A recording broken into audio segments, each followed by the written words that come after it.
Okay, again, good morning to all of you. So, I don't know, this is, I think we are meeting this for the second time. So, my name is Vandiga. I'm a lecturer attached to Faculty of Technology, and I am the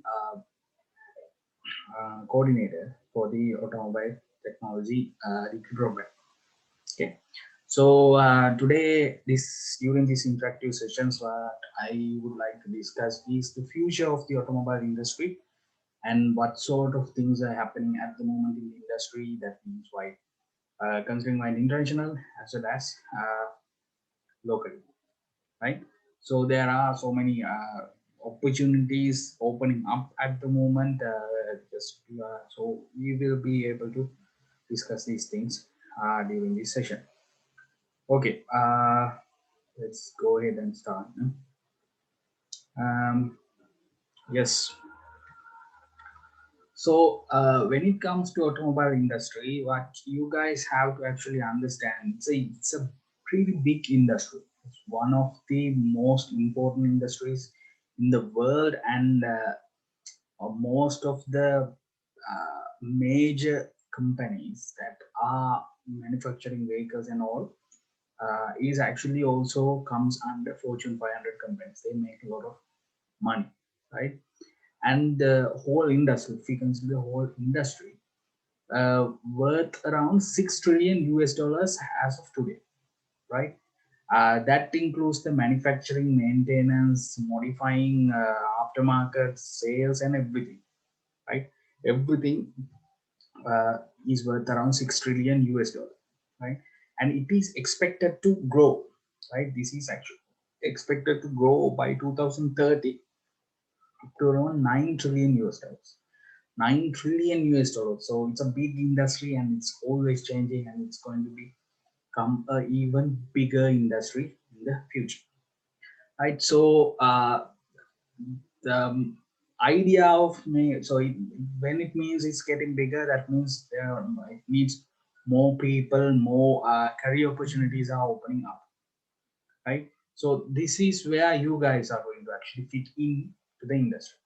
So before we actually understand about the industry, before we actually talk about the future of this industry, we just need to actually understand what is the automobile industry is. What is automobile industry is, right? So automobile industry, basically in automobile industry, we actually deals with the general public, right? Anyone, any person who, that means everyone would like to actually drive a vehicle, right? It's a tool, right? It's a tool, so everyone use it. It's not some specialized tool. It's a tool for everyone, right? So if you take a stethoscope, it's a specialized tool. Only doctors will be using it, right? The lathe machines will only used by the specific people who are trained for it. But in the case of this automobiles, it's not like that. Everyone uses it. There are specific people also that train to do this. But even with that, there are, so almost everyone actually uses, right? So that's how our industry is actually shaped. So our industry is shaped around this. So our industry, automobile industry, is actually have three pillars. We can say three pillars are actually holding up this industry or shaping up this industry. So number one, it's actually fueled by public desires. So public desires means what we need. So whoever purchased the vehicle need something. So if I need something, only the manufacturer will start to put this in, right? Regulated, and the industry is actually regulated by governments institutions. So there are government institutions that actually regulates this. There are safety institutions, there are environmental agencies that regulates the sections of this industry to make it better, right? And finally, economic and environmental factors actually shape the outcome, right? Let me just give you some basic example for this. So if we take like fuel by public desires, so very good example for this is, so if you go and purchase a vehicle recently, right? If you go and purchase a vehicle recently, you might actually see that the vehicles have cup holders, right? You have cup holders, A modern car actually has around 20, sometimes around 20 cup holders. Of course, there's no need for it, but there are around so many cup holders. This is storage, right? This is storage. So public desires, public needed, public requires it. So that's why it's there, right? But if you take a vehicle manufactured few years, not few decades ago, that means let's say 1990, the early 1990s. If you look at a vehicle manufactured early 1990s, you won't be seeing any cup holders at all, right? You won't be seeing any cup holders at all. So this was actually something public desire, public needed this, and so because of that, manufacturers started putting. So that addition, that option of having two large number of cup holders, uh, people actually liked it. People actually liked it. So more cup holders was put in. So for each person nowadays, for each person, there's around two cup holders per vehicle, right? So next one is regulated by government institutions. You know, the emission testing, right? Emission testing is there. So that was not something mandated or something started by the manufacturer itself, right? It's not something started by the manufacturer itself. It's actually something mandated by the government. We will be discussing about this one in the third, in later on, how this actually means institutions actually came to be and why these things actually established. Uh, so because of that, we have these regulations. Actually, industries do not wish to follow these, right? They do not want to follow this because in order to follow these institutional rules, they have to spend more money, right? More money in research and development to reduce the emissions every year. So these regulations change almost every year, right? So that's what happened. I think you might have actually heard, if you are very much keen about the automobile industry, you might actually heard um,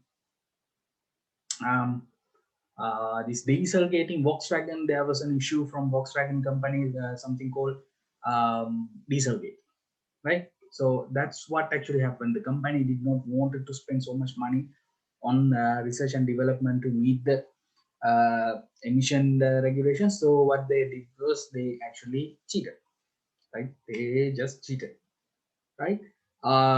Even though it's one of the largest manufacturers of automobiles in the world. And the next one is economic and environmental factors. Very good example for this is, yeah, I'll give you two examples. Number one is, if you can remember like few years ago, 10, 15 years ago, right? Let's say 2 decades ago, there was few automatic vehicles available. Those days, it was widely believed automatic vehicles are heavy, slow, and inefficient, right? But if you come to nowadays, if we go and purchase a vehicle nowadays, it's full with automatic vehicle. It's almost impossible for us to actually find a manual vehicle. The reason being economic and environmental factors. Nowadays, people driving a manual for people is a hassle. It's a difficult task because the traffic conditions became so severe.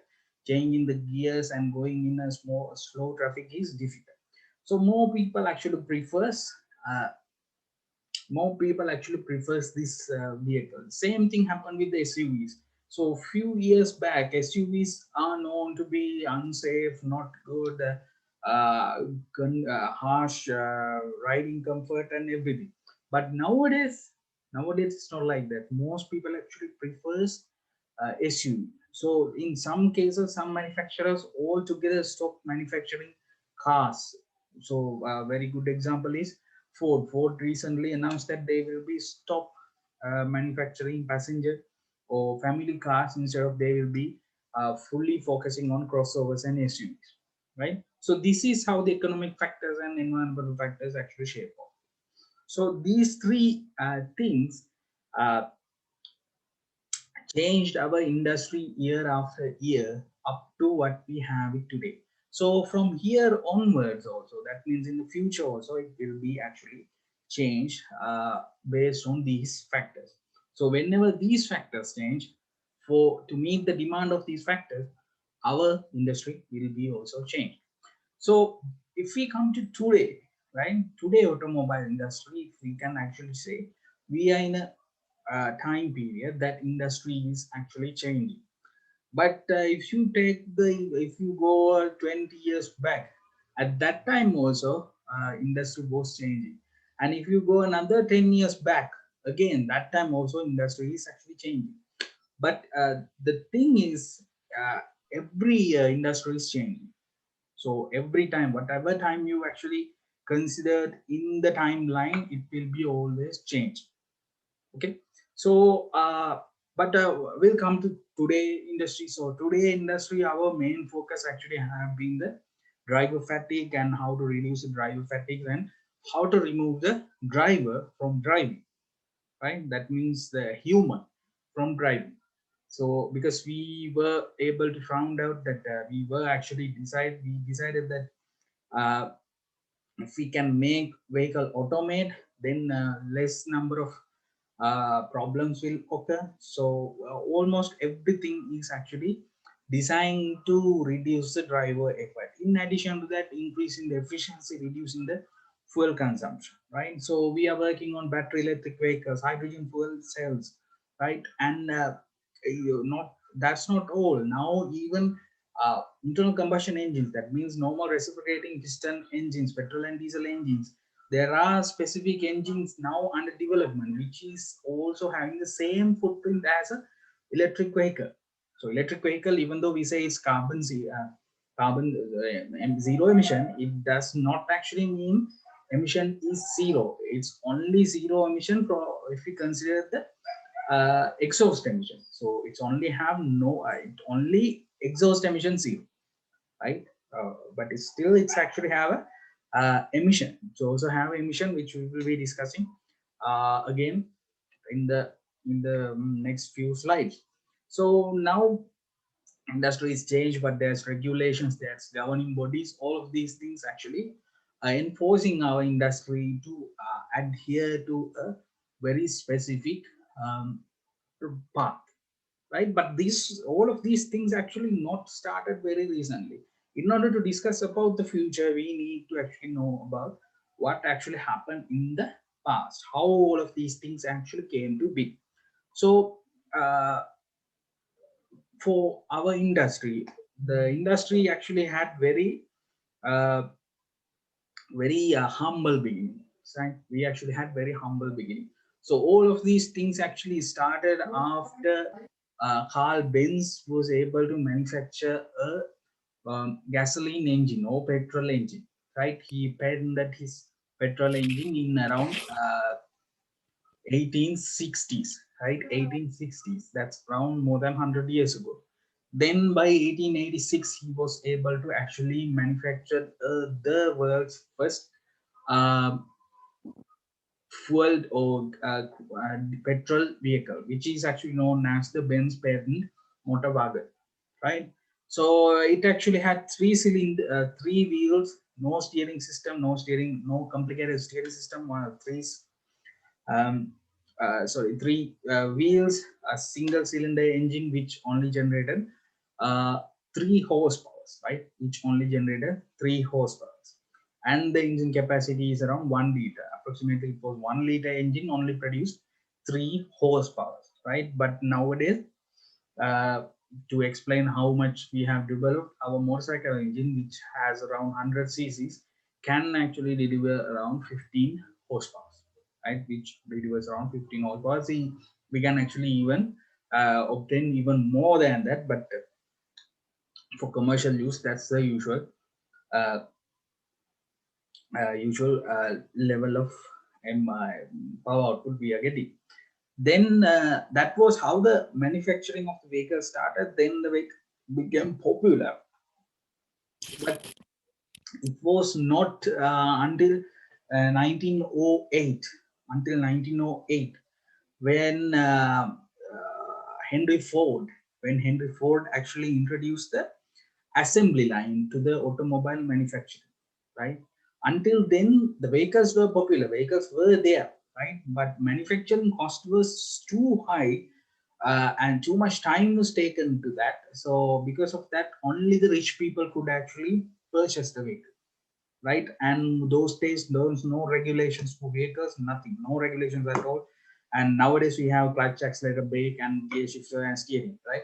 Those days we didn't have any of those things. So each manufacturer has their own specific uh, method of driving the vehicle. So for example, some most of them actually had the steering. As long as you have the for wheels, they actually have the steering, but clutch is most of the time hand clutches, hand brake, and gear selector is also from hand. And there are some instances, right? There were some instances where nowadays we only have one clutch, right? There was an instant one manufacturer actually made a car which actually had a single clutch for each and every gear, right? Each and every gear you had a separate clutch. So that much complications also they had made.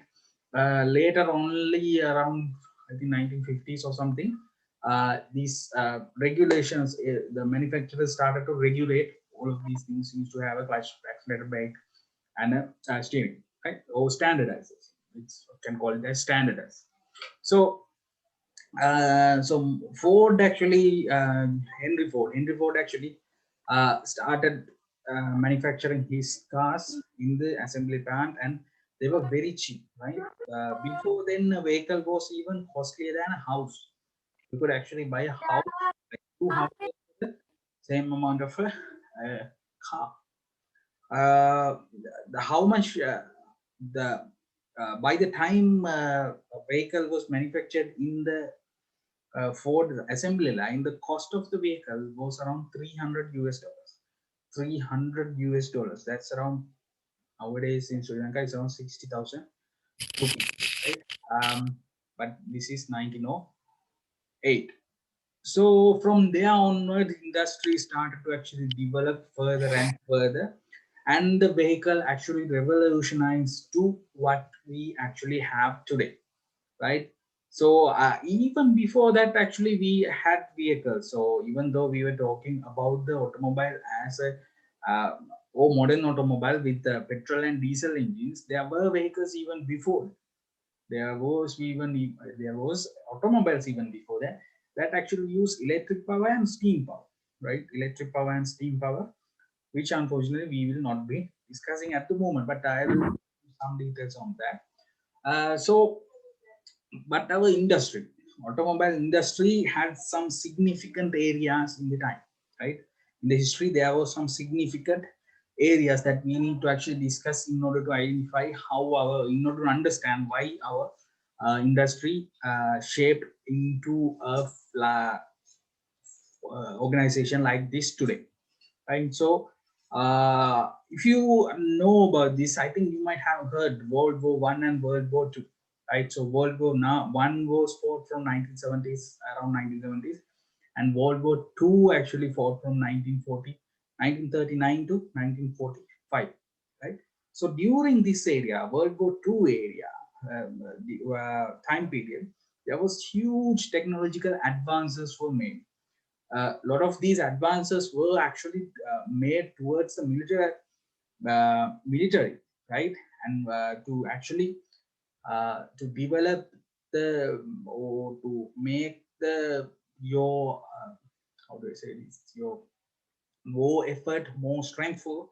There was a lot of industrial complex, manufacturing complex was placed in each of their countries, right? But by the end of the war, right? By the end of the war, only one section of the world was able to actually survive out at the end of the war, right? That was actually the United States and the well, United States, basically United States.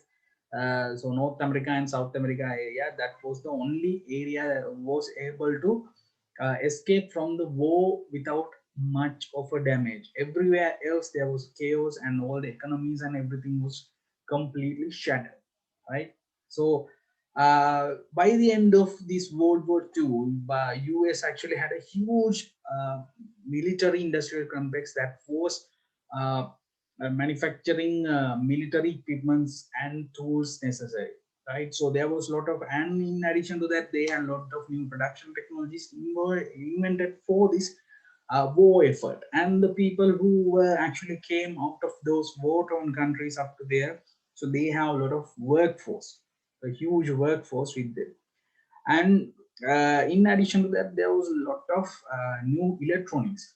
The sections of electronics and electrical uh, development was they made. A lot of small motors and even the radar, uh, and even the transistor was actually invented around 10-20 years after the war, right? So in addition to this, there was a sudden economic growth in USA. There was so many people with money and they wanted to purchase, so they manufactured huge, they had a large military industry, so they put them into use and manufactured automobiles. And most of the companies which were actually manufacturing planes and war material actually ended up manufacturing cars, because for during the period of the war there was no cars manufactured, so only war machines were manufactured. So there was a scarcity, more demand was there, so more people manufactured cars.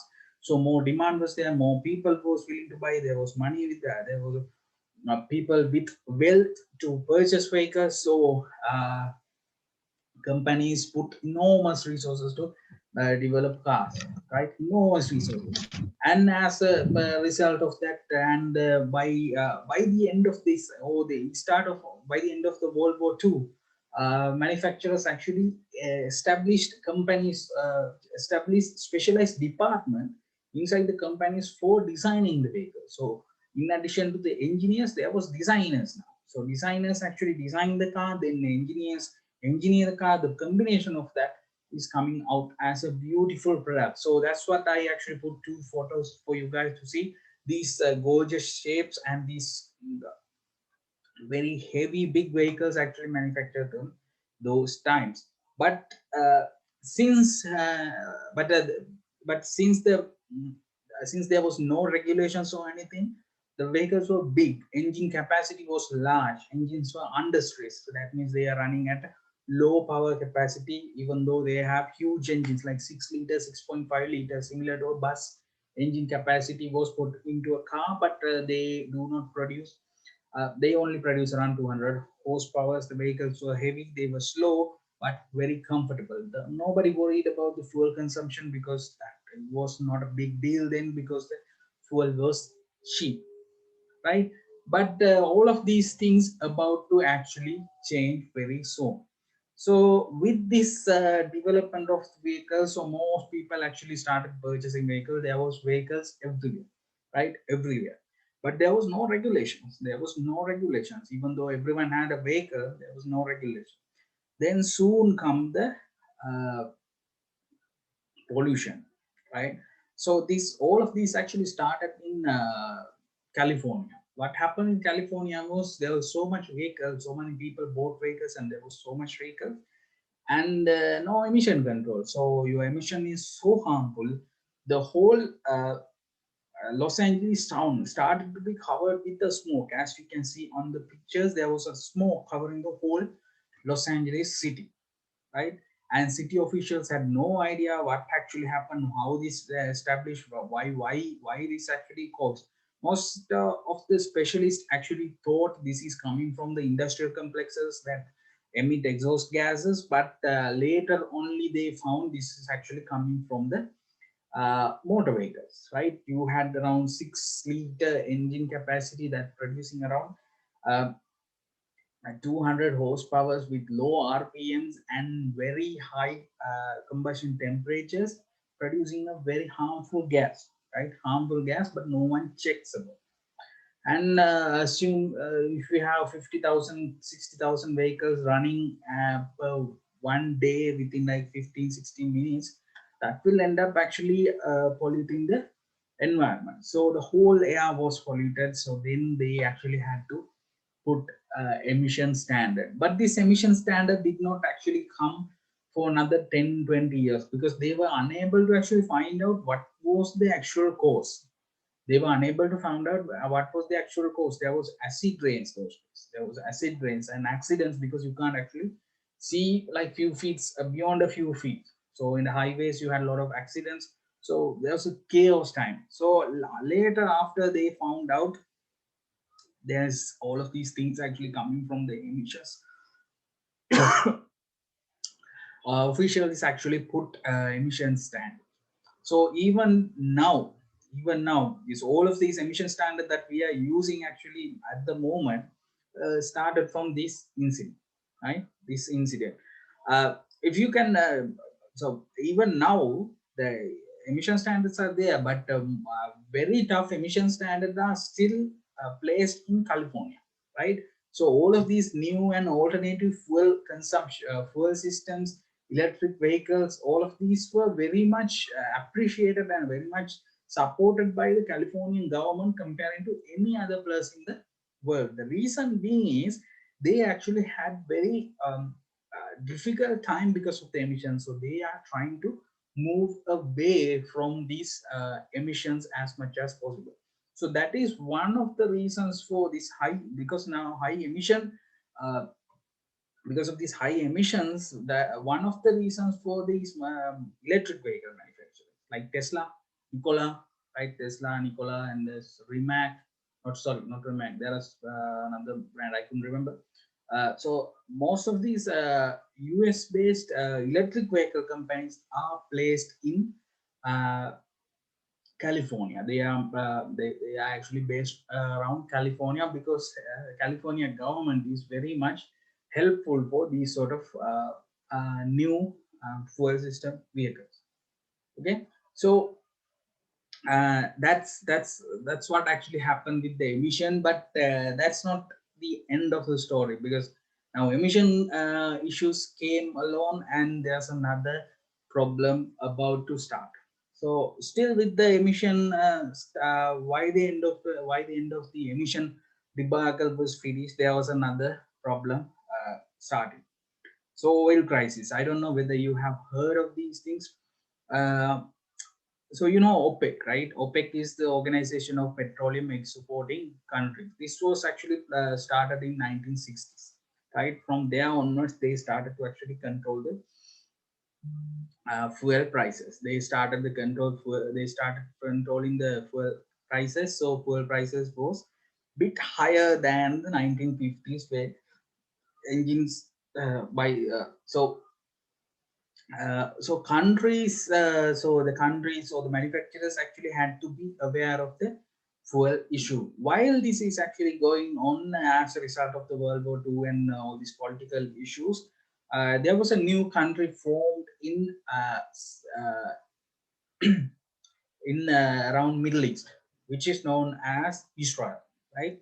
And the countries that was there before Israel come along was not happy about that, so they actually talked against it, and they started a oil embargo, right? Or they stopped exporting oils to the countries that actually the um, supporting for the Israel, right? So this actually started the 1973 oil crisis. So they stopped exporting fuel, so no fuel. So that means people were actually worried about having a vehicle with high fuel consumption. So people were willing to have with less power and less fuel consumption vehicles, because there's no point of having a vehicle even though it can make more power if you don't have enough fuel to actually drive it.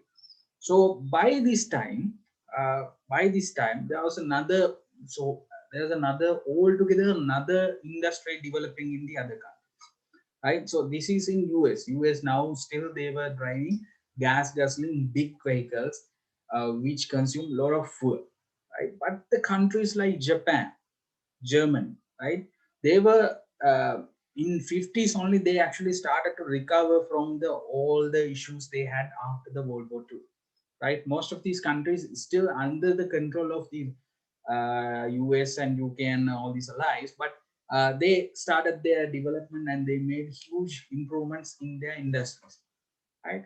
So by 1970s, these countries actually exporting their vehicles to other countries, but they were not seen as good contenders with their own home built vehicles, mainly because of the power issues, right? Because those countries were limited in resources, right? Limited in resources and buying power, they actually only manufactured vehicles with small capacity engines, highly fuel efficient, and low emission, right? Low emissions. But when all of these things actually happening, right, this became a very good opportunity for the manufacturers from Japan and Europe to actually invest in the largest automobile market at that time, that was US. So that's how Japanese and most of the European manufacturers came to be in US, right? So this US part is important because this is the time period where all the everything actually decided for automobile industry, right? So now Japanese manufacturers started selling their vehicles very well because they are fuel efficient, right? Even though they seem small from outside, they were able to actually squeeze more space from inside, right? So they came up with design, very clever design tactics. So they were able to actually deliver a very good vehicles. So with that, um, Japan and Europe also started developing very good fuel efficient, very awesome vehicles for the for the mark, right? So now we have how we know that how the industry plays develop up to there. Then now we have a lot of contenders and there's big competition between the companies. So then came 80s and 90s. So 80s, if we consider about the 80s, now fuel consumption is reducing, and in order to reduce the fuel consumption and increase the efficiency, more advanced technologies has to be used. Then came the electronic age and the computer age. So this computer aided designing was used to manufacture and design the vehicles. Aerodynamics, safety features came in 90s, and more advanced vehicles came, and fuel injections became the mainstream, and emission standards were placed with high regulations, and the OBD system, also known as onboard diagnostic systems, was introduced. So many regulations came for the emissions, and vehicles started having so many electronic gadgets, from stereos, hi-fi setups, equalizers, lasers, and digital screens, LEDs. So all these new technology was actually adapted by the automobile industry. So by the end of 80s, now there are a lot of vehicles, but still the safety was not that much high. So people were aware about this, especially government was aware about this, because the death rate during this time was very high, right? The fatality rate of an accident was very high, so the governments actually started mandating using seat belts, and companies or manufacturers also became more aware of this situation, and they started innovating, and the more advanced safety features actually started to come up. So by the end of the 90s, with the fuel consumption issues and everything, people were starting to understand now fuel is going to end soon, we have to come up with some solution, right? So the obvious solution was electric vehicles, right? Obvious solution was the electric vehicle. But this is not the first time we are actually using the electric vehicle. So I think you might know, it's around 2002 only Tesla started, right? In 2012 only, it came to the market as a mainstream vehicle, right? So this is actually the 2012, right? That was the second, sorry, third time, right? Third time industry is actually trying to introduce electric vehicles into the market. There was two times before. Second time was in 1990s, early 90s, right? Where General Motors actually invented EV1, the one actually shown over here. One second. This one over here, right? So that is actually known as the EV1. So this car is over here, that's EV1, which was introduced in early 80s. It was a great hit. It was not that much successful, but it started the electric revolution. Started the electric revolution, but the range was still a problem. In addition to that, all these oil companies, right? All these oil companies was not happy about this. All these companies that sell diesel and petrol, those guys are not happy about this. So they interfered with and made some political decisions and somehow stopped the selling of this vehicle because it's going to it's going to harm their industry in the future. While this is actually happening on, other companies was also inventing, and one of the main issues with the electric vehicles was range, right? Range. So then what actually happened is Toyota interfered and they started developing a vehicle that could actually have the same range as an electric vehicle. So they came up with the hybrid electric vehicles, right? They came up with the hybrid electric vehicle, but again, this is not the first time hybrids were made. Hybrids were made a long time ago, which I will explain, I think, in the next slide, right? So with that, the hybrids were introduced and electric vehicles are now under development. So this is how the industry was in the 90s, and safety features starting to be more developed and more advanced in the vehicles. So with that, we comes to today. But before I go to today, I would like to actually discuss what we have today and what we had earlier, right? So the first image over here, let's start from this one. It seems like a older vehicle. Of course, it's an older vehicle. This is 1912, right? 1912.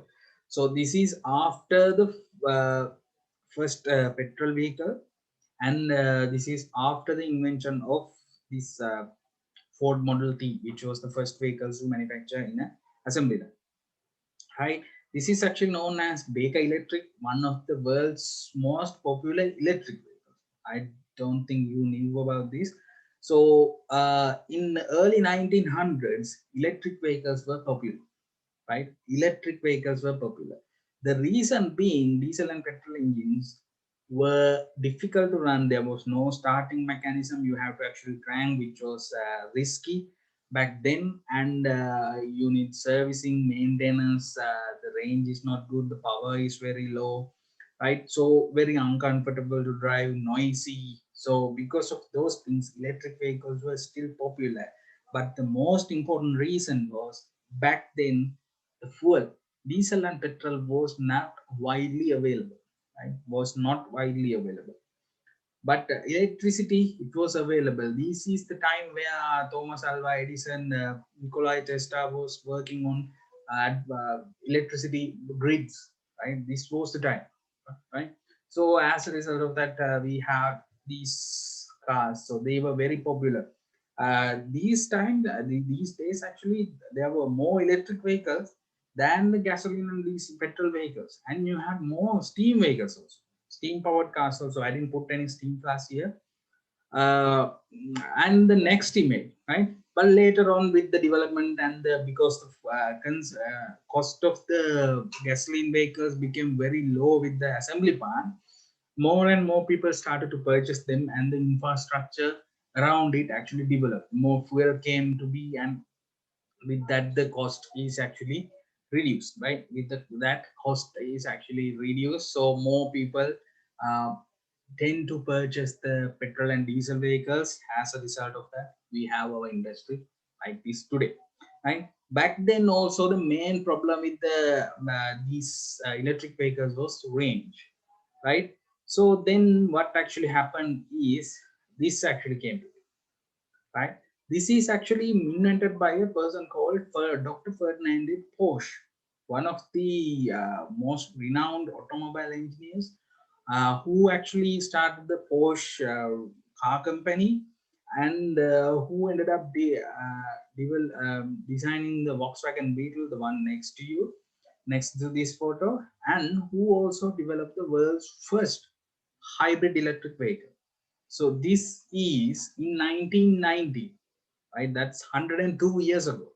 102 years ago, automobile industry actually had the first hybrid electric vehicle. So this actually had a gasoline engine powering the rear wheels, and electric motors actually uh, uh, powering the front wheels. And guess this actually had hub motors, right? These are the hub motors, right? Very advanced for today even, right? This even had hub motors. So this was a attempt to actually increase the range, but those days the battery technology even worse than today.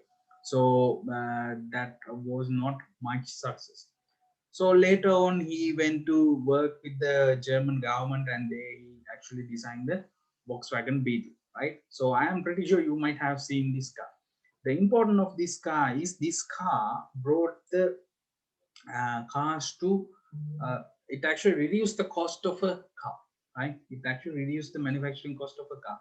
But the most important thing of this car is this is what actually this is what actually financed the World War II, right? This car was actually designed and developed for it was advertised, right? It was advertised for mass. It was called as people's car. It was designed and said to the people that this is being manufactured for you guys to purchase, right? So you can pre-order them, and we will be starting manufacturing a plant. So that's how government said, and then they were able to actually get a lot of money, right? Gather a lot of money, and that money was actually spent on starting the war and invading Poland. That's how the World War II actually started. But this car never manufactured for masses. It was never manufactured as a passenger car before the World War II, right? After the end of the World War II, the Allies, the US and UK, they gave the necessary facilities again back to the Germany and asked them to actually manufacture this car back. Right? They had the designs and everything, but the manufacturing plants and everything was actually destroyed by the World War II.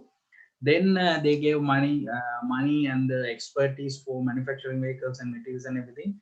Then they developed the Volkswagen company, right?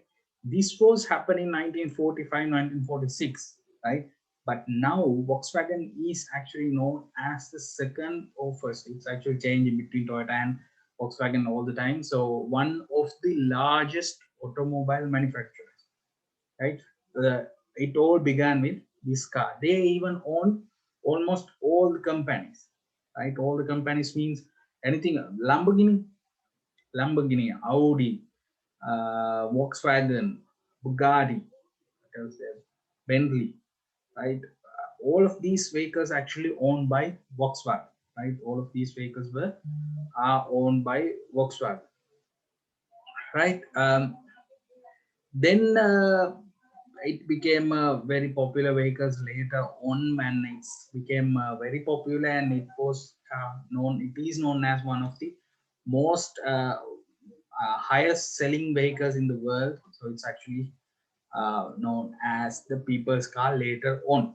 Then we have this one. This is actually manufactured for the US military, which is actually known as the Willys Jeep, right? It was designed by the Willys company, but later on it was manufactured by Ford and all these companies because of the military affairs. So this is known as the world's first off-road vehicle, which actually have four-wheel drive. So the engine actually powering all front and rear wheels. This was a really huge development advance in those days. Next one over here, I think you might have actually seen this, right? You might have actually seen this. This is known as a Toyota Corolla, right? This is actually known as Toyota Corolla. This was introduced in 1960s, early 1960s as a passenger car and still being developed, right? Still being manufactured. So it's one of the world's longest running vehicles and the world's highest number of sold vehicles in world. And it says still around 80 to 70% of the Toyota Corolla were manufactured in running condition, right? Is just a testament to how well they were engineered. So this actually became very popular and most people started to actually use them, right? most people started to use them.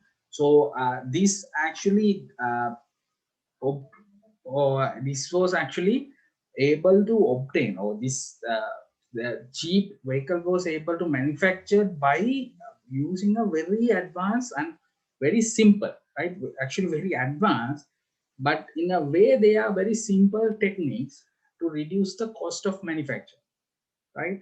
So this car later on actually shaped the whole manufacturing industry, lean manufacturing, and Toyota manufacturing system, which is used by most of the manufacturers in the world. Even the competitors still use it, and more people go to Toyota just to see how they use this lean manufacturing Six Sigma's technology to reduce the cost of manufacture while increasing the while improving the quality of the vehicle, right? So this car actually helps to pave the world, develop the world in that way. Then we have the V1, as I told you earlier, it was the one actually helped to propel the EV, right? Help the propel the EV. Then and then we have the hybrids. Then we have the hybrids until around 2010, 2008. Hybrids were big names, but later on we got this one over here, right? This one over here. So this is Tesla Model S, which became like one of the flagship electric vehicles. Still is good and good range. They were able to achieve these things by careful designing and advanced computer integration into this. So that's not all. This is what we discussed about. Most of these are actually about our normal passenger vehicles. But the next one over here is actually a hybrid vehicle, which was manufactured by Porsche. It's one of the world's fastest vehicles in ever existed. So it's actually a hybrid, right? It's actually hybrid. It's produced around 1,000 horsepower with around 1.6 liter small engine capacity. Very small engine, but produce around 1,000 horsepower, electric motors, advanced aerodynamics, whatever we actually have in our normal driving vehicles. Most of these techniques or technologies have been actually first applied to these racing cars, and they were developed over there, tested over there. Once they were proven, they come to vehicles such as Tesla Model S, or vehicles like Mercedes-Benz S-Class, or the flagship models. And if they have in the technology, then come to there where for the premium vehicles, right? Then it actually comes to the premium vehicles. From premium vehicles, they actually come to the normal, or our normal day-to-day driving vehicles. Very good example is ABS system. ABS system first developed for race cars to help the driver to control them better. Because in a race car, if you had a skid, you will end up actually flat spotting a tire. But in a normal driving, we don't have that issue because our operating temperatures for tires are very much lower than them. So then this technology was tested, and that proven technology came to the our normal flagship models such as Mercedes-Benz S-Class. Then while they are using these flagship models, if there's any kinks or any problems, they also fixed, and the technology was popularized enough to manufacture them cheaply. So then it actually applied for normal day-to-day life, right? Normal day-to-day vehicles. So that's how actually these vehicles came to be. So all of these things actually shape the automobile industry today. So as I told you before, our industry is a bit strange nowadays, right? Bit strange nowadays.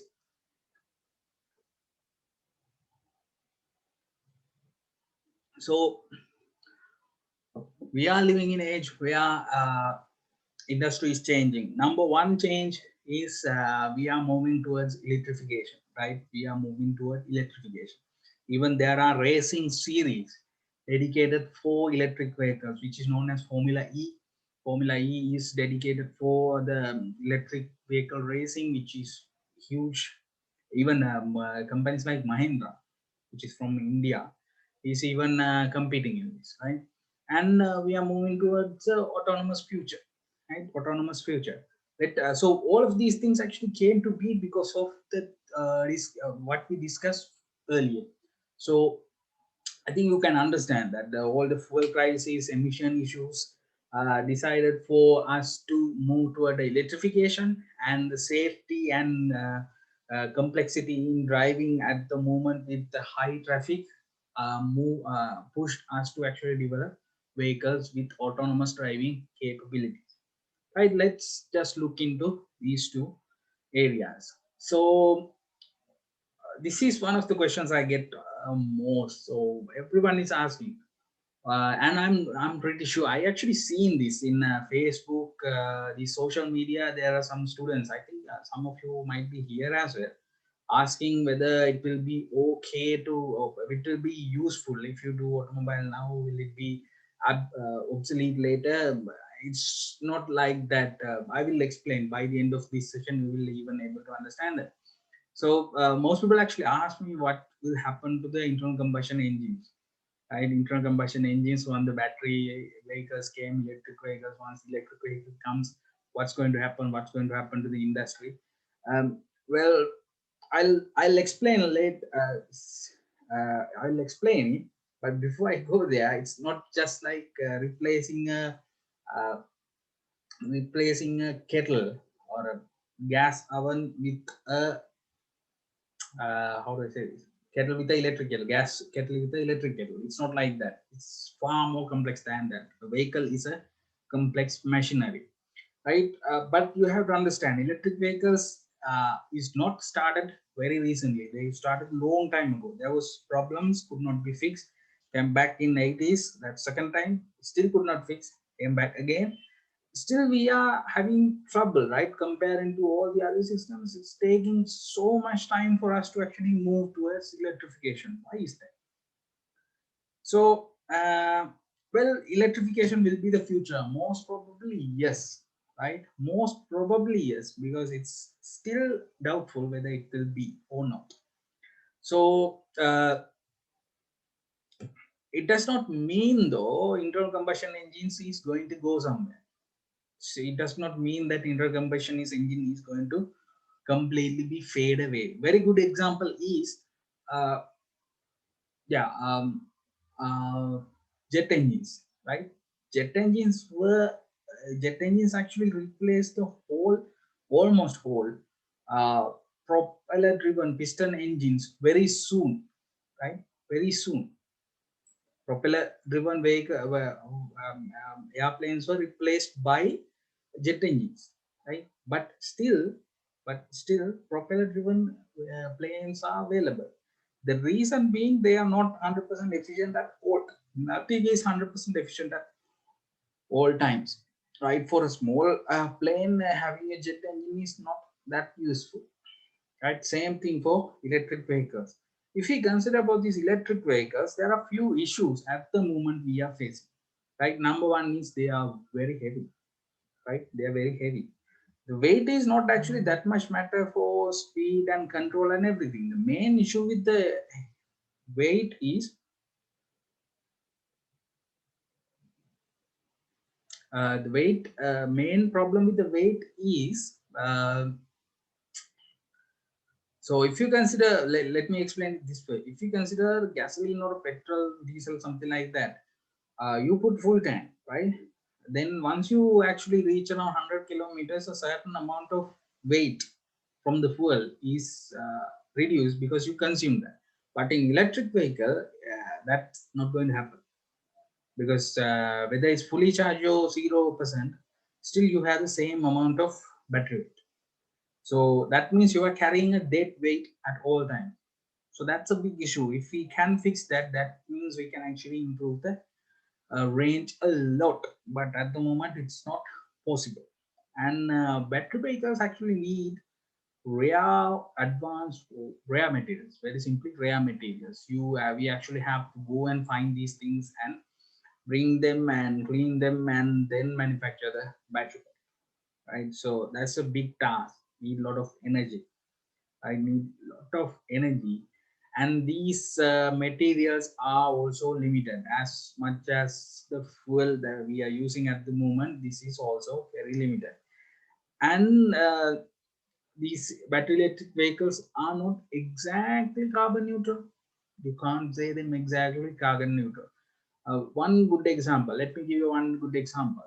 Tires, right? Vehicle tires actually produce 1,000 times more emission than exhaust pipe.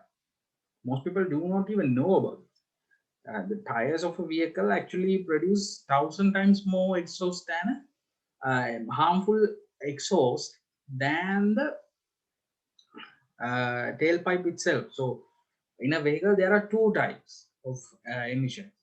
One is exhaust emission, other one is non-exhaust emission. So, there is still the non-exhaust emission part is still there, and the other part is you still have to charge these. So, charging these things need electricity. So many vehicles means more electricity has to be produced. More electricity means our renewable energy generation systems will not be able to actually generate this much of electricity if you replace all of them from to driving electric power, right? And you need extra infrastructure. So currently we have certain infrastructure, right? We have fuel station and everything, but all of these things has to be redeveloped, re-engineered, and had to spend a lot of money and everything just to establish a new infrastructure just for these EVs, right? So these are some big issues that need to be fixed. And that's not all. What actually going to happen to these engines or these battery packs, especially these battery packs? What's going to happen to them? They have very toxic materials. So these toxic materials has to be recycled. So how are we going to recycle them? That recycling process is going to consume another set of energy. So once you combine all of these things, right? Once you combine all of these things and all of these aspects, only you can actually see the clear picture. But once you combine all of these things, there's not much of a difference, right? There's not much of a difference, but with the time it could actually make a big change. So still trying to make developments on this, but at the same time, uh, internal combustion is still fighting and it's making great progress over the years. But EVs will be probably will be the future. It's too early to say yet, but I can definitely say it won't make any difference with the internal combustion engine. It won't go in, right? It won't go anywhere anytime soon, at least anytime soon, at least for another 10 years. It won't just fade away, right? So the thing you have to actually understand is internal combustion engines being developed, for around 100 years now. Now we work on the low thermal combustion engine. So um, uh, low thermal combustion engine means low emissions and the engine capacities were limited now. So earlier I told you that the first car actually had 1 liter engine, produced 3 horsepower. Now the engine technology has been developed so much. The engine shown in this picture and the car, the engine and first engine and the second picture car is the second picture car is actually known as Koenigsegg Gemera, right? That car's engine can produce 600 horsepower from a three-cylinder engine, right? Three-cylinder engine is producing 600 horsepower, right? 600 horsepower with 2 liter capacity. The first car had 1 liter capacity. So that much industry actually have been developed. So that's why I'm saying it's not going to go anywhere. It's not going to go anywhere anytime soon. Still, the development is going on. Unless we have like a clear gap between, unless the manufacturers come with a clear gap or clear huge advantage within them, until then, internal combustion engine will continue, right? And carbon footprint wise, not much of a change in the engine. And yeah, the only issue uh, uh, the future, the only problem will be actually where are we going to get the necessary amount of fuel, right? Necessary amount of fuel. Nowadays vehicles actually produce very small amount of emission. But do you know that most people think that the main reason for emission, right, main reason for emission and air pollution and the amount of carbon coming out to the environment is actually from vehicles, right? But it's not true, it's not the case. The most emission, most carbon dioxide emission is actually coming from farms, because of farms, animal farms. You know, these animal farms, they produce meat. So because of that, they need to have a lot of cattle and chicken and things. So that actually produces huge pollution. Even though most people do not talk about it, that's the main reason for carbon dioxide emit in the world, not the vehicles. Vehicles actually produce very small amount of carbon dioxide, right? And to make the matters even worse, right, even worse for the electric vehicles, recently the Porsche company recently announced that they have managed to produce a fuel, right? Produce a synthetic fuel, right? Produce a synthetic fuel that could uh, even produce the same amount of emission as an electric vehicle, same amount of emission as an electric vehicle.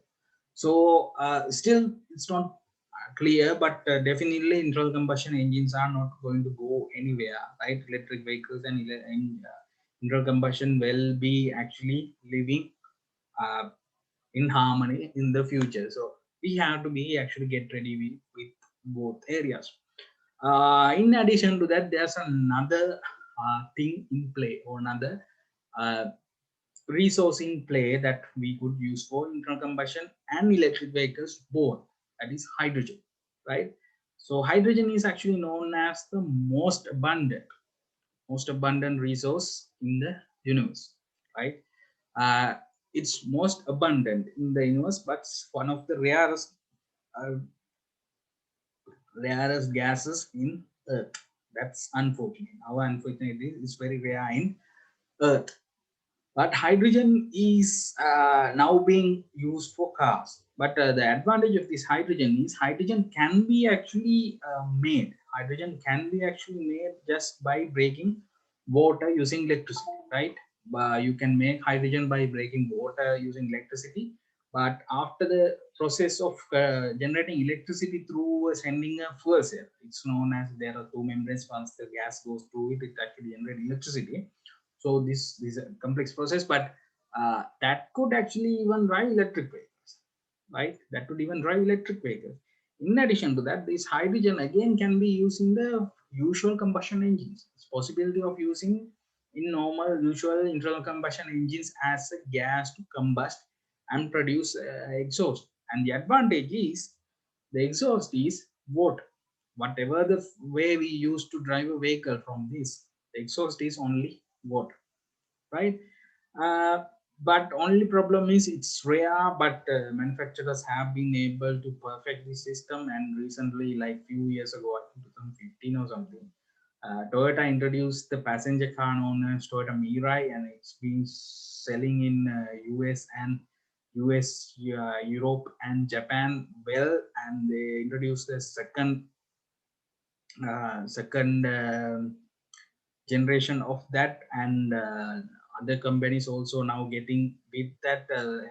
Companies like BMW is getting together with Toyota to develop it more, and this is going to give a big fight to the electric vehicles in the future, because this is more convenient than electric vehicle, right? And it's going to actually reduce the weight with the length, because it's a gas you will be consuming. And to make the matters worse, there's another company named as Nikolai. That's also based in California. It's a rival company in Tesla. They recently actually released a set of prime movers, a set of prime movers that actually use hydrogen gas. One of the pictures are actually shown here. As far as I know, now these are actually used in regular services by some beer company, but like something beer company is being used them as. to reduce their carbon footprint, the company. So uh, it's uh, at the moment it seems like electric and internal combustion engine is actually fighting, but later on probably hydrogen will come into the fight as well. Yes, autonomous cars. Next part is, yeah. So now we discuss about the prime movers and what sort of a power source we can expect in the future. So, but later, definitely later, we will be using hydrogen because it's more convenient and it will be the best solution for us for all our energy problem. But at the moment, it seems like electric and internal combustion engines will share this for some time until electric vehicles take over, right? So autonomous cars is the next part, since it was decided by us. So it seems like humans are not made to actually drive. It's not, that's not one of our evolutionary thing. It's not how we are designed. We are not designed to drive actually, but later we adapt to driving because it's a necessity. But with the development on the future technologies, now it's possible for us to actually not to do that anymore. Okay, so even though we this autonomous driving discussions came recently, it's not actually a new topic, right? It's not actually a new topic. Oh, these were started in 1960s. Around 1960s, the technology was there back then also. Was there back then also, and the necessary uh, technology was being under development for so many years, right?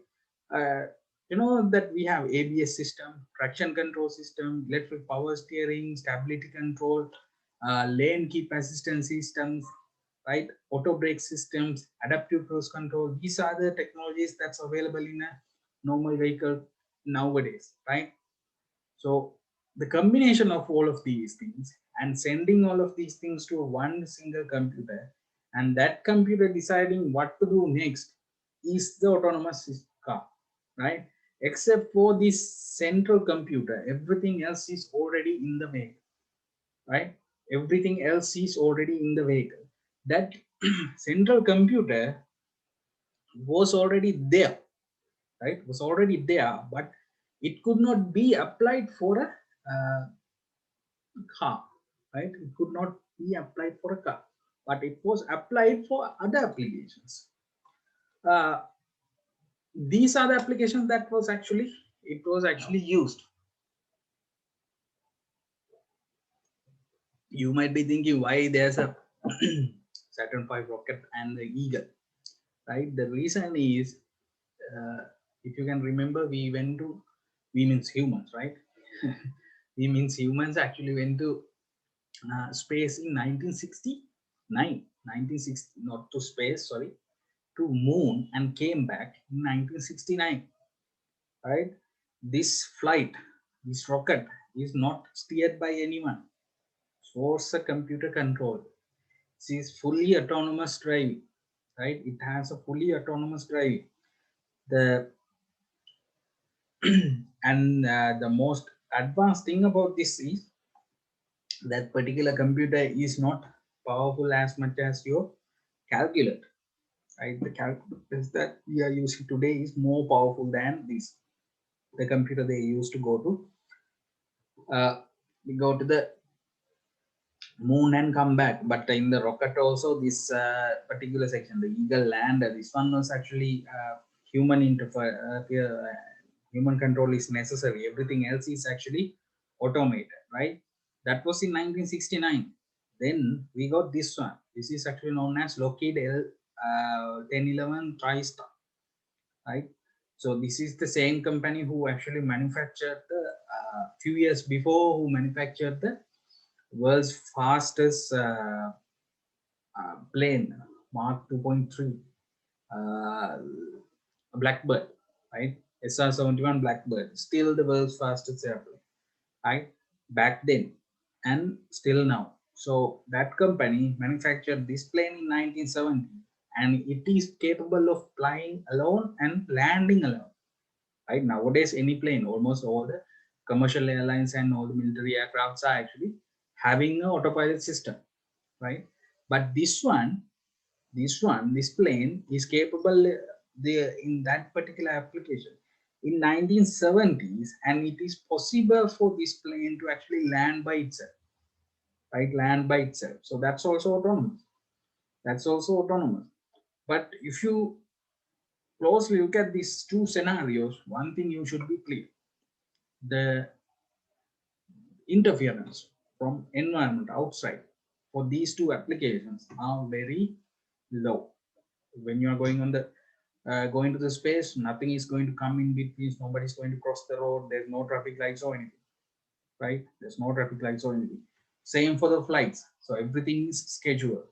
So if you are landing, so your runway is cleared, you don't have to look for anything. You come and land, right?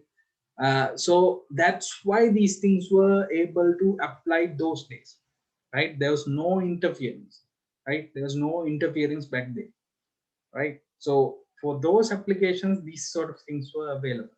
Same thing was available for trains. Trains had an auto driving system for a long time, but it was not applied for cars, right? The problem was too much interference from outside world, right? Too much outside interference was there, right? The computer systems was not capable enough to actually comprehend, or capable enough to actually calculate a decision based on that. So too many variables, it could not actually comprehend that, and so that's why it was not available recently. But the car shown here, right? This car shown here, this was actually designed and developed by the Stanford University. You might have actually heard it's number one, number two university in the world. So this was designed for uh, to this was actually designed to run in a autonomous driving competition, right? Used by a government organization called as DARPA by US military, something to do with the military developments. So this vehicle in 2000s, early 2000s, this was capable of driving by itself. But still, it's not driven in roads. It's actually driven in a predetermined path, but it was capable of actually driving and clearing the boulders and everything and taking the best path necessary. But still, the car was not capable of taking decisions by itself in some applications, some cases. So, but this was a start. This was the start. This was a very advanced position of the advanced, huge advancements in the autonomous driving in a normal cars, right? So this technology, but the other thing was then, by then, the cars were not actually this advanced. This actually had a hydraulic power steering system, hydraulic brake system, no drive-by-wire system or anything like that. So everything has to be actually controlled by the driving seat itself. No interference in between. But in the modern cars, almost everything can be actually controlled separately. Since we have drive-by-wire system, only thing still missing is drive-by-wire, but that's also coming becoming a very uh, becoming a norm at the moment, right? So with the development of these at that car and the technology development previously, we have the autonomous driving at the moment. The At the moment, it's impossible to call them as autonomous drive, right? What we have at the moment is sort of like a autopilot system, right? In a plane similar to autopilot system, where vehicle can actually identify some issues, right? Can identify some issues and taken necessary decisions. Where if we take a Tesla model, still it can actually drive on a lane without crossing the lanes and steer the vehicle, right? But still, and change the lane and everything, right? When it is changing, it actually measures everything and sense what is happening around, sense what is happening around it, and identify what is the best course of action, right? So that means we have developed even further, but still we only have a small part to develop in order to actually find out, or in order to make the vehicles fully autonomous. There are applications fully autonomous, but very few applications. These are actually research and development vehicles, uh, where uh, where they still develop the system to learn by itself to produce better performance. Now, if you take like a Tesla and these advanced vehicles, what they do is they actually gather data, whatever you apply, whatever your corrective actions in a scenario, it actually gathers all of these data and send everything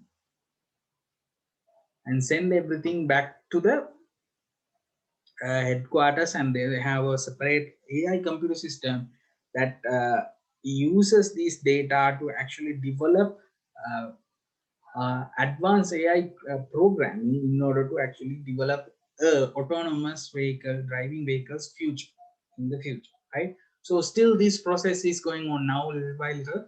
It's actually developing everything else, all the rest of the hardware part, right? Hardware part we already have in the vehicles.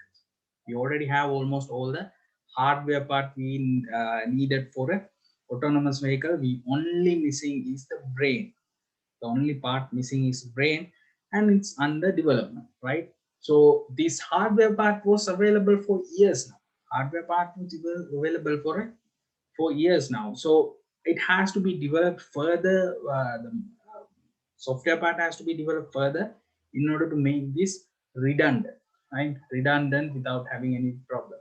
And one of the key features of this will be actually these vehicles communicating with each other, right? So like we are communicating with each other, these vehicles will be able to communicate with each other to actually control itself, right? So hopefully within like 10 to 15 years probably vehicles will be autonomous, but it does not mean that automobile engineer or technology person is going to be obsolete, because the brain is developed by a separate person. Still the hardware components will be as usual. So how we can be ready for this, right? How can we be ready for these? So basically we need to actually go with the current trend, right? We need to go with the current trend. So as this was a problem back in the day in Sri Lanka, like for example, when the carburetors was first changed to electronically controlled carburetors, no one know how to work with it, right? That's one of the reasons for most of the there was a certain period of vehicles had electronic carburetors. So in our country, the people did not know how to actually fix them, and because of that, those vehicles had to be thrown away actually later, right? Then electronic fuel injection came on, and from electronic fuel injection, we actually have the now called the GDI systems, or gasoline and direct fuel injection systems. Then now we have the batteries. Then we have the hybrid system. From hybrid systems we have the electric vehicles. So little by little we are actually advanced day by day, right? So these things has to be learned, right? These things had to be learned, because this industry is always changing. You should be able to actually,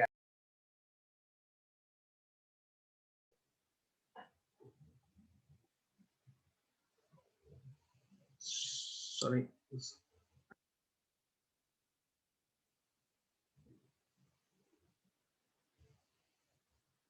uh, yeah. So industry is changing, so we have to be aware of the industry and how it's changing.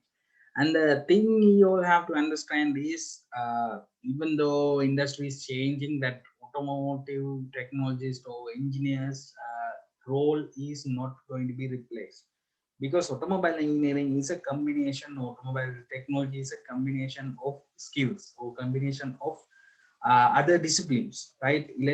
Electronics, computer engineering, and mechanical engineering, and physics, right? Combination of all of these things, we actually have this automobile engineering technology, right? So if as long as the vehicles are actually moving on the road, as long as there's a connection or there's a contact patch between the road, nothing is going to change, right? In the side of ours, right? Only thing can be changed is the prime mover and the energy source and control mechanism. Control mechanisms would be a driver or a human, or it could be a computer system, right? And the prime mover could be actually, it could be an internal combustion engine, it could be a hydrogen engine, it could be a anything, it could be anything, right? Even if it is coal, the basics of the vehicle dynamics, how the vehicle behave, what are the hardwares necessary, those are not going to change anytime soon, right? Nothing is going to be changed, right? Those components will not be used in, sometimes there's still the gears and everything is still in use, right? Only thing is the software and application side will be a little bit changed. So based on that, we will be actually adapting in your future, right? So conclusion, what is the conclusion? Basically the conclusion is this is a highly competitive industry, right? Highly competitive, right? So for manufacturer one vehicle, it takes within 5 to 10 years. One vehicle manufacturing takes 5 to 10 years, and it costs billions for a manufacturer. It cost millions for manufacturer, and one small mistake, right? One mistake in a one vehicle model could end up bankrupting the whole company, right? It happened over the years. Even these big companies like Ford and Chrysler, those almost went bankrupt, and somebody actually saved them. Even the Fiat was one of the largest companies in the world. Now it's actually owned by Chrysler, right? It's a combination of Chrysler and Citroen is a very innovative company, but they ran out of business and now it's owned by Peugeot, right? Peugeot company owned it. Say that sort of things actually happen in this industry. Even Ferrari was bought by another company, Lamborghini. You may think it's actually making a lot of money, right? But even though it's actually failed and it was bought by Audi was bought by Volkswagen. So Volkswagen now controlling the whole industry in that sector. So industry is very competitive and the future is changing. So we also have to adapt to these changes, but still it's going to be true for its roots, right? It will be always true to its root, right? We just need to be up to date. As long as we are in contact with the industry, uh, new changes will be always coming to us. And as university staff, it's our job for you guys to be trained in these areas. I train in these areas, and I can assure that the curriculum is being updated every year for to incorporate these sort of changes. Right? With that, I would like to actually conclude this. And if you have any questions, this will be the time for you guys to actually ask them. Yes.